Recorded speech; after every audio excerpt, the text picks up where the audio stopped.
Hossein was a young man in his mid-20s, working as a programmer in a company and living alone in a small apartment in a quiet neighborhood.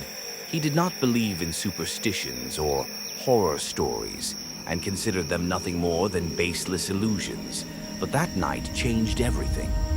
One day, while wandering through an old book market, he found a strange, dusty book titled Secrets of the Third Eye.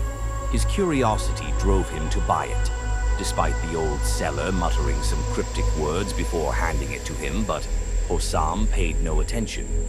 At midnight, Hossam sat on his bed flipping through the book when he found an old folded paper between its pages, as if it had been added. Later, he opened it to find a single sentence written in a red color that resembled blood. "Do not look in the mirror after midnight." Hossam smirked, whispering to himself. Just another superstition, but he could not resist his curiosity. He got up and walked to the bathroom where a large mirror faced the door.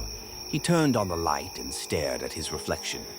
At first, nothing happened, but after a few moments, he noticed something strange. His reflection seemed different.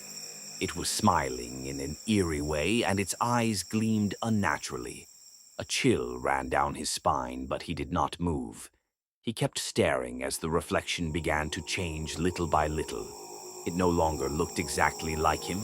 Its features were the same, but the eyes had turned completely black, and the smile grew more unsettling.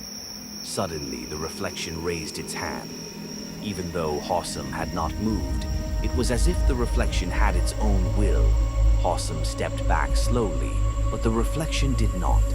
Instead, it began to emerge from the mirror, as if the glass had turned into a thick liquid.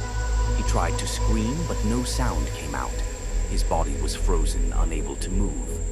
The eerie figure reached out and grabbed Hossam's shoulder tightly. A searing pain spread through his entire body. Suddenly, the lights went out and darkness consumed the apartment. The next morning, his sister came to visit, but she found no trace of him. Everything was in its place except for the mirror, which was shattered, and on its surface were fingerprints smeared with something that looked like blood. From that day on, no one ever saw Hossein again, but everyone who lived in the apartment afterward would hear eerie whispers coming from the mirror at night.